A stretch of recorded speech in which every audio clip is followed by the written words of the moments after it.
अस्सलाम वालेकुम रहमतुल्लाहि वबरकातुहू। आप देख रहे हैं टॉप 10 विद JNM और मैं हूं गुलाम नबी मदनी। दुनिया भर से आज की 10 बड़ी और इंतहाई अहम खबरें जिन पर आज हम बात कर रहे हैं। नाज़रीन किराम, आज 23 सितंबर 2020 है और आज दिन है बुध का। ये टॉप 10 विद JNM का शाम का बुलेटिन है।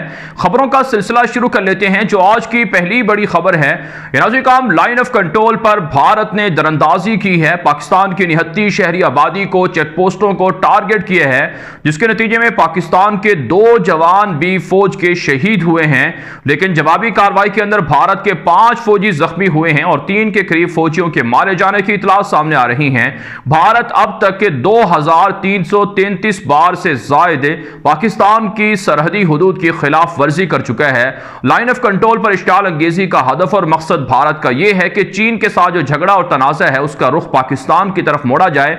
लेकिन अफवाज पाकिस्तान पुरअज़म हैं और भारतीय जारियत के मुकाबले के लिए हर लम्हा तैयार हैं। इसके अलावा पाकिस्तान के सदर डॉक्टर आरिफ अलवी ने गिलगित बल्तिस्तान के अंदर भारत के अज़ाइम को खाक में मिलाने के लिए 15 नवंबर को बाकायदा इलेक्शन कराने का ऐलान कर दिया है और पाकिस्तान सुबह गिलगित बल्तिस्तान बनाने जा रहा है, जिस पर भारत की चीखें निकल रही हैं। हिंदुस्तान टाइम्स हो या दीगर बड़े बड़े मीडिया नेटवर्क भारत के, वो सब पाकिस्तान के खिलाफ जहर उगल रहे हैं, प्रोपेगेंडा कर रहे हैं। और पाकिस्तान का अगला कदम आजाद कश्मीर को सुबह बनाना होगा और फिर मकबूजा कश्मीर को शामिल करना होगा। आगे बढ़ लेना काम जो आज की दूसरी बड़ी खबर है, काम मकबूजा कश्मीर से है। ताजा इतला सामने आ रही है कि पुलवामा के अंदर भारतीय फोर्सेस सर्च ऑपरेशन कर रही थी कि उन पर हमला हुआ है, जिसमें 2 भारतीय फौजियों के जख्मी होने की इतला सामने आ रही है। इसके अलावा पाकिस्तान के वजीर आजम इमरान खान ने अपने ट्विटर अकाउंट पर जो तुर्क सदर रजब तैयब एर्दोगान के अक़वाम मुत्तहिदा के अंदर तकरीर है उसका क्लिप शेयर किया है और तैयब एर्दोगान का शुक्रिया अदा किया है कि उन्होंने कश्मीर के हक में पाकिस्तान के मौक़िफ़ की हिमायत की और कश्मीर को आज़ाद कराने का फैसला किया। जबकि आल हुर्रियत पार्टीज जो कॉन्फ्रेंस हैं, वहाँ की जो तंजीमें हैं या सियासी जमातें हैं, उन सब की जानिब से भी तैयब एर्दोगान का शुक्रिया अदा किया जा रहा है। इसके अलावा नाज़रीन काम खबर सामने आ रही है कि पाकिस्तान के वज़ीर ख़ारजा शाह महमूद कुरैशी से चीनी सफ़ीर ने मुलाकात की है और पाकिस्तान ने सी पैक के दूसरे मरहले को कबल अज़ वक्त मुकम्मल करने का फैसला कर लिया है और चीनी सदर शी जिनपिंग के पाकिस्तान के दौरे की तैयारियां भी जारी हैं, जिससे भारत के अंदर वावेला मचाया जा रहा है। आगे बढ़ लेते हैं काम जो आज की तीसरी बड़ी खबर है, यह अफगानिस्तान से है। अमरीकी सदर डोनाल्ड ट्रंप के मुशीर बराए अफगानिस्तान ज़ल्मे खलीलजाद ने बयान दिए हैं और कहा है कि आइंदा साल मई से पहले मुकम्मल अमरीकी और नेटो अफवाज अफगानिस्तान से निकल जाएंगी और उन्होंने कहा कि अगर अमन मुआहिदा नाकाम होता है तो इसका नुकसान अफगानिस्तान को होगा और अफगान अवाम ज्यादा अरसे तक जंग के माहौल में रहेगी। दूसरी जानिब नाज़रीन काम अब्दुल्ला ने दावा किया है कि तालिबान के जिन कैदियों को रिहा किया गया है वो मैदान में वापस आ चुके हैं, जो मुआहिदे की खिलाफ वर्जी है, जबकि तालिबान ने इस दावे को मुस्तरद किया है।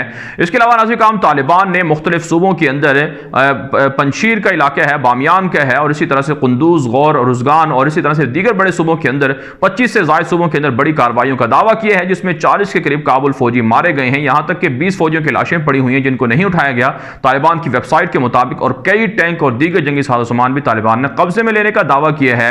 इसके अलावा जब मैं वीडियो रिकॉर्ड कर रहा हूं उस वक्त तक तो इतलात नहीं है कि दोहा के अंदर मुज़ाकरात के लिए कोई बाकायदा आज मीटिंग हुई है, लेकिन रात गए तक मीटिंग शेड्यूल है और उसका नतीजा भी सामने आ जाएगा।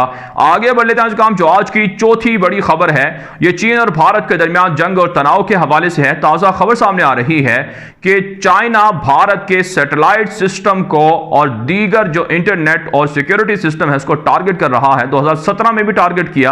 140 सफ़े से ज़ायद की रिपोर्ट सामने आई है जिसमें इंकशाफ किया गया है कि अब भी चाइना भारत के सैटेलाइट सिस्टम को हैक करने के लिए या उस पर हमले करने के लिए भारत के सिक्योरिटी का जो निज़ाम है या कम्युनिकेशन का निज़ाम है उसे मुतासर कर रहा है और जासूसी कर रहा है। जबकि भारतीय मीडिया के मुताबिक लद्दाख के अंदर मामला ताहाल कशीदा हैं और भारतीय फौजें और चीनी फौजें आमने सामने हैं, किसी ने कोई पोजीशन नहीं छोड़ी है।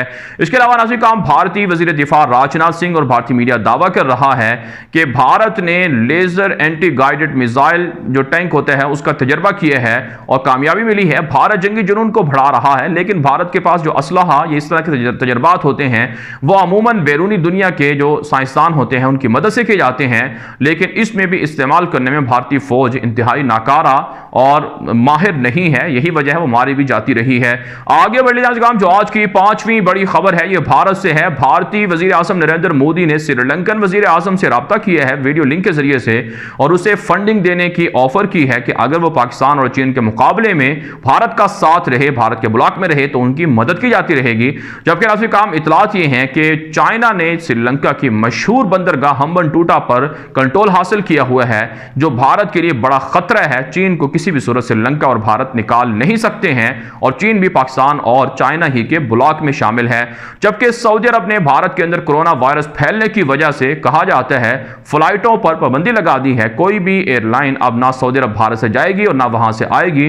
रोजाना की बुनियाद पर हजारों केसेस कोरोना के सामने आ रहे हैं, लेकिन मोदी हुकूमत कोरोना से छुटकारा हासिल करने में नाकाम नजर आ रही है, क्योंकि उनका मकसद और हदफ बैरूनी दुनिया से असलहा खरीदना और कश्मीरियों का और पाकिस्तान के साथ जारियत को बढ़ाना है। आगे बढ़ लेते हैं काम जो आज की छठी बड़ी खबर है, ये तुर्की से है। नाज़रीन काम तुर्क सदर रजब तैयब एर्दोगान से फ्रांसीसी सदर इमानुएल मैक्रोन की जो फोन पर बातचीत हुई है, उसमें फ्रांसीसी सदर ने इत्तेफाक किया है कि जल्द वो मुज़ाकरात के लिए तैयार हैं। साथ साथ नाज़रीन काम दुनिया भर के मशहूर मीडिया नेटवर्क दावा कर रहे हैं कि यूनान और यूरोप के साथ जो तुर्की का झगड़ा है, इसमें पूरा का पूरा जो तुर्की है या तुर्क कौम है वो तैयब एर्दोगान की हिमायत कर रही है। बावजूद इसके कि अपोजिशन के लोग भी हैं जो तैयब एर्दोगान की सियासत के मुखालिफ हैं, लेकिन इसके बावजूद भी यूनान के साथ जंग में तुर्की को सपोर्ट किया जा रहा है, एर्दोगान को सपोर्ट किया जा रहा है।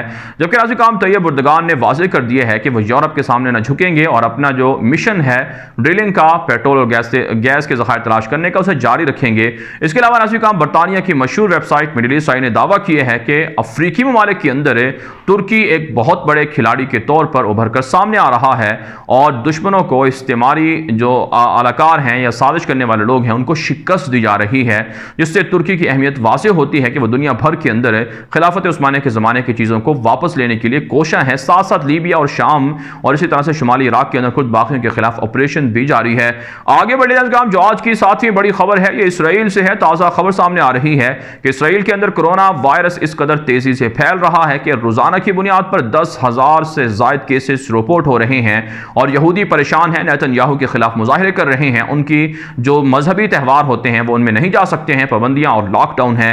इसके अलावा इसराइल के अंदर मौजूद अमरीकी सफीर ने दावा किया है कि बावजूद इसके कि यूएई इसराइल को तस्लीम कर चुका है, लेकिन जो अमरीका के F-35 जंगी तैयारे हैं वो 7 से 8 साल तक ही मिल सकते हैं। यूएई को इसलिए खुश होने की जरूरत नहीं है, और पहली मर्तबा देखा गया है कि इसराइल से सऊदी अरब की फिजाई हदूद इस्तेमाल करते हुए इसराइली जहाज़ों ने बहरीन में लैंड किया है, और बहरीन के साथ भी इसराइल के ताल्लुकात बढ़ रहे हैं। बहरीन और यूएई के अंदर इसराइल अपना फौजी अड्डा भी बनाना चाहता है, जबकि मुत्तहिदा इमारात के इसराइल के साथ मुआहिदों का सिलसिला भी जारी है। आगे बढ़े काम जो आज की आठवीं बड़ी खबर है, ये शाम से, लीबिया से और इसी तरह से नाज़रीन काम यमन से है। ताज़ा खबर सामने आ रही है कि लीबिया के अंदर रूस के जो किराए के जंगजू हैं, उनका जंगी हेलीकॉप्टर गिरकर तबाह हुआ है। 4 के करीब किराए के जंगजू मारे गए हैं।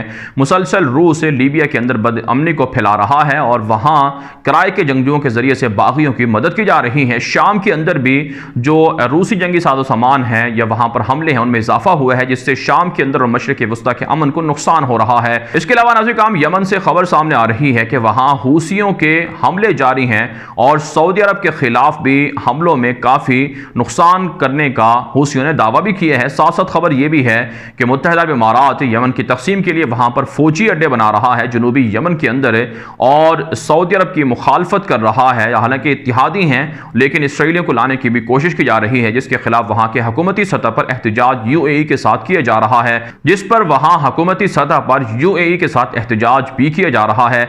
आगे बढ़े नाज़रीन जो आज की 9वीं बड़ी खबर है, ये मलेशिया से है। नाज़रीन मलेशिया की सियासत में एक बार फिर बड़ी तब्दीलियों की खबरें मौसूल हो रही हैं। एक ताज़ा रिपोर्ट के मुताबिक मलेशिया की सियासत में बड़ी तब्दीली ये आने जा रही है कि अनवर इब्राहिम जो अपोजिशन लीडर हैं, उन्होंने पार्लियामेंट से इत्मीनान का वोट हासिल करके वजारत उस्मा हासिल करने का, बादशाह से मुलाकात करके वज़ीर आज़म बनने का दावा किया है। जबकि मुहय्यिद्दीन यासीन जो वहाँ के मौजूदा वज़ीर आज़म हैं, उन्होंने कहा है कि ये ऐसी ही बात है, ऐसा कुछ भी नहीं है, पार्लियामेंट से उनको इत्मीनान का वोट हासिल है। जबकि नाज़रीन काम डॉक्टर महातीर मोहम्मद भी मलेशिया की सियासत में तब्दीली के ख्वाह हैं, और उन्होंने अपनी एक नई जमात बना रखी है, और वो भी कबल अज़ वक्त इलेक्शन करा के दोबारा इंतखाबात लड़कर इख्तिदार में आना चाहते हैं। आप जानते हैं मलेशिया दुनिया का, बिलखुसूस उम्मत मुस्लिमा का एक पुरअमन मुल्क है। वहाँ पर तरक्की बहुत ज़्यादा हुई है डॉक्टर महातीर मोहम्मद की वजह से। उसके अमन को तबाह करने के लिए इस्तेमारी गारतगर इसराइल के यहूदी, अमरीका, भारत वगैरह साजिशें कर रहे हैं। आगे बढ़े काम जो आज की 10वीं बड़ी खबर है, ये अमरीका और चीन के दरमियान अख्तलाफात के हवाले से नाज़रीन काम सूबा सिंकियांग से अमरीकी शहरी या अमरीकी कंपनियां कोई भी चीज़ नहीं मंगवा सकेंगे। इंपोर्ट पर पाबंदी आयद कर दी गई है। बाकायदा जो कांग्रेस है उससे बिल मंजूर कर लिया गया है क्योंकि वहां एगोर नस्ल के मुसलमानों पर जुल्म किया जा रहा है। अमरीका ने दावा किया है, जबकि नाज़रीन काम टिकटॉक और डिजिटल जो वार है वो भी अमरीका और चाइना के दरमियान में जारी है। इसके अलावा अमरीकी वज़ीर दिफा मार्क एस्पर ने दावा किया है कि वो इसराइल की हिमायत में हरदम खड़े हैं और अमरीका खित्ते के अंदर इसराइल को ताकतवर मुल्क देखना चाहता है, इसके लिए सपोर्ट किया जाता रहेगा। जबकि ट्रंप ने भी बयान दिया है और कहा है कि अगर यहूदियों को इसराइल से मोहब्बत है तो वो ट्रंप को वोट दें और उन्हें इलेक्शन जितवाएं। इसके अलावा नाज़रीन काम लबनान से खबर यह है कि लबनानी सदर ने अक़वाम मुत्तहिदा के खिताब के दौरान कहा है कि शाम के मुहाजिरीन को लबनान से वापस अपने मुल्क भेजा जाए, जबकि यूरोप के अंदर भी मुहाजिरीन की वापसी के मामले पर बहुत ज़्यादा जो ईसाई शिदत पसंद हैं वो आवाज़ें उठा रहे हैं कि मुहाजिरीन को वहाँ से निकाला जाए। हालांकि यूरोप ही ने शामी मुसलमानों को हिजरत की ज़िंदगी इख्तियार करने पर मजबूर किया है। भारत नाज़रीन काम दुनिया भर से इतिहास की 10 बड़ी खबरें, इन खबरों के हवाले से आपकी क्या राय है? अपनी राय कमेंट के जरिए से जरूर हम तक पहुंचाएं। मज़ीद खबरों के लिए आप हमारे ट्विटर अकाउंट दुनिया मेरे आगे और गुलाम नबी मदनी फॉलो कर सकते हैं। आज के लिए इतना ही, इजाज़त दीजिए। अल्लाह हाफिज़।